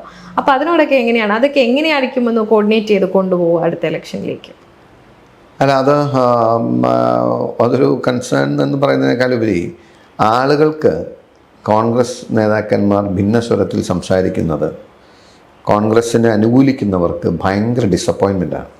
അത് കാണുമ്പോൾ ഞങ്ങളോട് ഈ പറയുന്നത് പോലെ തന്നെ പലരും ചോദിക്കാറുണ്ട്, നിങ്ങൾ നന്നാവാൻ തീരുമാനിച്ചിട്ടില്ലേ, നിങ്ങൾ ഇനിയും തമ്മിലടിക്കുകയാണ്. അത് ആ കോൺഗ്രസിനുള്ള സ്നേഹം കൊണ്ടും ആ ഒരു കൺസേൺ കൊണ്ടുള്ള ചോദ്യമാണ്. പക്ഷേ ചെറിയ ചെറിയ സംഭവങ്ങൾ നമുക്ക് ഒരു പ്രയാസം ഉണ്ടാക്കിയിട്ടുണ്ട്, ജനങ്ങൾക്കൊരു ബുദ്ധിമുട്ടുണ്ടാക്കിയിട്ടുണ്ടെന്നുള്ള തിരിച്ചറിവ് കോൺഗ്രസ് നേതാക്കന്മാർക്കുണ്ട്. അവരതനുസരിച്ച് മാറി ചിന്തിക്കുകയും പ്രവർത്തിക്കുകയും ചെയ്യാനുള്ളൊരു മാനസികാവസ്ഥയിലാണ് അവരിപ്പോൾ. വളരെ ഐക്യത്തോടു കൂടിയാണ് അല്ലെങ്കിൽ ഒരു ഒരുമയോടു കൂടിയാണ് പ്രവർത്തിക്കാൻ ശ്രമിക്കുന്നത്. Things will improve over the time എന്നുള്ളതാണ് ഞങ്ങളുടെയൊക്കെ പ്രതീക്ഷ. ഈ ജോഡോ യാത്ര വലിയൊരു മാറ്റം കൊണ്ടുവന്നു എന്ന് പറയുമ്പോൾ പോലും അതിൻ്റെയും ഒരു വിജയത്തിലേക്ക് എത്തിയെന്ന് വിശ്വസിക്കുന്നുണ്ടോ ശരിക്കും? പിന്നെ Bharat Jodo Yatra was huge success, ഒരു സംശയവും വേണ്ട. കാരണം ഈ അടുത്ത കാലത്ത് ഇന്ത്യ രാജ്യത്ത് നടന്ന ഏറ്റവും വലിയൊരു പൊളിറ്റിക്കൽ ആക്ഷൻ അല്ലെങ്കിൽ ഏറ്റവും വലിയ ഇമ്പാക്റ്റുള്ള ഒരു പൊളിറ്റിക്കൽ മൂവായിരുന്നു ഭാരത് ജോഡോ യാത്ര. പ്രത്യേകിച്ച് സൗത്ത് ഇന്ത്യയിൽ നമ്മൾ കണ്ടല്ലോ, തെരഞ്ഞെടുപ്പുകളിൽ തന്നെ കണ്ടു. ഈവൻ നോർത്ത് ഇന്ത്യയിലും കോൺഗ്രസിൻ്റെ ഒരു പൊളിറ്റിക്കൽ സ്റ്റേച്ചർ ലിഫ്റ്റ് ചെയ്യാൻ ആ യാത്ര ഭയങ്കരമായിട്ട് സഹായിച്ചിട്ടുണ്ട്. രാഹുൽ ഗാന്ധിയുടെ പ്രൊഫൈലും ഈക്വലി കോൺഗ്രസിൻ്റെ ഒരു പൊളിറ്റിക്കൽ റെലവൻസും പൊളിറ്റിക്കൽ കമ്മിറ്റ്മെൻറ്റും ഡിറ്റർമിനേഷനും ഒക്കെ the whole political wheel lift ചെയ്യാൻ ഞങ്ങൾക്ക് കഴിഞ്ഞിട്ടുണ്ട്. Bharat Jodo Yatra was huge success, no doubt about it. ഈ ദേശീയ രാഷ്ട്രീയത്തിലേക്കൊക്കെ ഒരു കണ്ണുണ്ടോ? കുറച്ചും കൂടെ അങ്ങോട്ടേക്ക് പോവാം, ഇവിടത്തേക്കാൾ കുറച്ചും കൂടി ആക്റ്റീവായിട്ട് പ്രവർത്തിക്കാൻ കഴിയും. ഇപ്പം കെ സി വേണുഗോപാലിനുള്ള ആളുകളൊക്കെ ആയിട്ടുള്ള അടുത്ത ബന്ധവും ആ രീതിയിലൊക്കെയുള്ള പ്രവർത്തനം ഉണ്ടെന്ന് അറിയാം. അപ്പോൾ അതുകൊണ്ടാണ് ചോദിക്കുന്നത്, അങ്ങനെ ഒരു ദേശീയ രാഷ്ട്രീയത്തിലേക്കുള്ള ഒരു ശ്രദ്ധയൊക്കെ മനസ്സിൽ ഭാവിയിലേക്കുണ്ടോ? ഇല്ലില്ല, കാരണം ഞാൻ ആക്ച്വലി ആഗ്രഹിച്ചിരുന്നത് പാർലമെൻറ്റിൽ മത്സരിക്കാനാണ്, അല്ലെങ്കിൽ ദേശീയ രാഷ്ട്രീയത്തിൽ പോകാനായിരുന്നു എൻ്റെ ഒരു താല്പര്യം. അതിന് വേണ്ടിയിട്ട് ഞാൻ അതിന് വേണ്ടിയാണ് ഒരു താല്പര്യമാണ് പാർട്ടി പ്രകടിപ്പിച്ചിരുന്നത്. പക്ഷെ പാർട്ടി എന്നെ നിയോഗിച്ചത് സംസ്ഥാനത്ത് പ്രവർത്തിക്കാനാണ്. Now I am happy with this. അപ്പോൾ ഈ ദൗത്യം തുടരും. തൽക്കാലം എന്താണേലും മറ്റ് ചിന്തകളോ മറ്റ് ഇതോ ഒന്നുമില്ല. സ്ഥാനമാനങ്ങളെ ഒന്നും ഞാൻ കാണുന്നില്ല, കസേരകളെ ഒന്നും കാണുന്നില്ല. ഇല്ല, അങ്ങനൊന്നുമില്ല. വരാനുള്ള സമയത്ത് വരും. ഈ JNUയുടെ ഒരു കാര്യം പറഞ്ഞുകൊണ്ടിരിക്കുക. JNUയുടെ ഒരു ഓർമ്മകളും അതിൻ്റെ ഒരു സ്ട്രെങ്തും ഒക്കെ പലപ്പോഴും നമുക്ക് ഉപയോഗപ്പെടുത്താൻ കഴിഞ്ഞിട്ടുണ്ടാവും. ഇപ്പോൾ പ്രത്യേകിച്ച് രാഷ്ട്രീയത്തിൽ JNU എന്ന് പറയുന്ന ഒരു ക്യാമ്പസ് എന്ന് പുറത്തേക്ക് വരുമ്പോൾ ഒരുപാട് കാര്യങ്ങൾ ഉൾക്കൊണ്ടിട്ടായിരിക്കുമല്ലോ ഒരാൾ പുറത്തേക്ക് വരിക. അപ്പോൾ അത് എത്രത്തോളം രാഷ്ട്രീയ ജീവിതത്തിൽ ആ ഒരു ഓർമ്മകളൊക്കെ എന്തൊക്കെയാണെന്ന് ഷെയർ ചെയ്യാൻ പറ്റും? ഞാൻ നേരത്തെ പറഞ്ഞില്ലേ, JNUവിൻ്റെ ഒരു ട്രെയിനിങ് അല്ലെങ്കിൽ JNUവിലെ ഒരു 8 years ഇൻ JNU, ആ ഒരു എക്സ്പീരിയൻസ് അല്ലെങ്കിൽ ആ ഒരു പീരീഡ് ഭയങ്കര ഇൻഫ്ലുവൻസിങ് ആയിരുന്നു എൻ്റെ ലൈഫിൽ, നോ ഡൗട്ട്. കാരണം ഒന്ന്, അക്കാഡമിക്കായിട്ട് നമ്മൾ കാര്യങ്ങളെ അപ്രോച്ച് ചെയ്യേണ്ടതിൻ്റെ ഒരു ബേസിക്സ് മുതൽ അതിൻ്റെ ഏറ്റവും ഒരു പെർഫെക്റ്റ് ആയിട്ടുള്ള ഒരു ട്യൂണിങ് നമുക്ക് അക്കാഡമിക്കലി JNU നമുക്ക് തന്നിട്ടുണ്ട്. രണ്ട്, ഏറ്റവും വിശാലമായ ജനാധിപത്യ ബോധം പുലരുന്ന ഒരു ക്യാമ്പസായിരുന്നു ഞങ്ങൾ പഠിക്കുന്ന സമയത്ത്. അതിൻ്റെ തന്നെ we feel proud of being such A culture. ആ ഒരു സംസ്കാരത്തിൻ്റെ ഭാഗമായിരിക്കുന്നത് തന്നെ വളരെ ഒരു വ്യത്യസ്തമായ അനുഭവമാണ്. അപ്പോൾ ആ നിലയ്ക്ക് JNU നമ്മുടെ പൊളിറ്റിക്സിലും നമ്മുടെ ലൈഫിലും കരിയറിലും ഒക്കെ ഇൻഫ്ലുവൻസ്ഡ് ഗ്രേറ്റ്ലി. വ്യക്തി ജീവിതത്തിലും കൂടെ കുറച്ച് കാര്യങ്ങൾ JNUവിൽ നിന്ന് കിട്ടിയിട്ടുണ്ടെന്നുള്ളതുകൊണ്ട് ചോദിക്കാം. ആളുകൾക്ക് അറിയാതിരിക്കാം ഒരു പക്ഷേ സഹധർമ്മിണിയും അങ്ങനെ JNUവിൽ നിന്ന് കിട്ടിയ ഒരാളാണ്. അപ്പോൾ ആ കുടുംബത്തെ കുറിച്ചുള്ള ഒരു കാര്യങ്ങളൊന്നും ആ ഒരു ഷെയർ ചെയ്യാൻ പറ്റുമോ? ഞാൻ എൻ്റെ പാർട്ട്ണർ അല്ലെങ്കിൽ എൻ്റെ വൈഫ് കണ്ടെത്തിയത് JNUവിൽ നിന്നാണ്. അതിൻ്റെ ഒരു കാര്യം എന്ന് വെച്ച് കഴിഞ്ഞാൽ, ഒന്ന് ദീർഘമായ യാത്രയാണ് ഒന്നിച്ച്. അതായത് ഇത് പറഞ്ഞ മാതിരി 5-6 വർഷമൊക്കെ ഒന്നിച്ച് നമ്മൾ വളരെ ക്ലോസായി വർക്ക് ചെയ്യുകയോ ഒന്നിച്ച് പഠിക്കുകയോ പ്രവർത്തിക്കുകയോ അല്ലെങ്കിൽ ഒന്നിച്ച് ഇൻട്രാക്ട് ചെയ്യുകയോ ഒക്കെ ചെയ്യും. വളരെ ചെറിയ ഇതാണ്. ഞങ്ങളുടെ ക്ലാസ്സിൽ 6 പേരേ ഉള്ളൂ. 6 പേർക്കാണ് ആ ബാച്ചിൽ അഡ്മിഷൻ ഉള്ളൂ. അപ്പം ഞങ്ങൾ 6 പേര് പോകുമ്പോൾ സ്വാഭാവികമായിട്ട് എല്ലാവർക്കും വർഷങ്ങളോളം ഒന്നിച്ച് മൂവ് ചെയ്യുമ്പം ഒക്കെ ഒരാളെ അങ്ങോട്ടും കൂടെ അറിയാം. അപ്പം അങ്ങനെ ഒരു വേവ് ലെങ്ത് വെക്കുന്ന ഇത് വന്നു. പിന്നെ അങ്ങനെ ലൈഫിനെ കുറിച്ച് ആലോചിക്കേണ്ട സമയമായി. അപ്പോൾ ഒരു നെക്സ്റ്റ് സ്റ്റെപ്പിൽ ഐ തോട്ട് ഐ മീൻ ഒരു റൈറ്റ് പാർട്ട്ണർ ആയിരിക്കുമെന്ന് ഫീൽ ചെയ്തപ്പോൾ വി മൂവ് ഫോർവേഡ് എന്നുള്ളതാണ് എൻ്റെ ഇത്. അപ്പോൾ അങ്ങനെ JNU എന്നാണ് ജീവിതത്തിലെ പങ്കാളിയെയും എനിക്ക് ലഭിച്ചത്. ഇപ്പോൾ ഒരു കുട്ടിയുണ്ട്, UKGയിലാണ്, 5 വയസ്സ് ആയിട്ടുണ്ട്.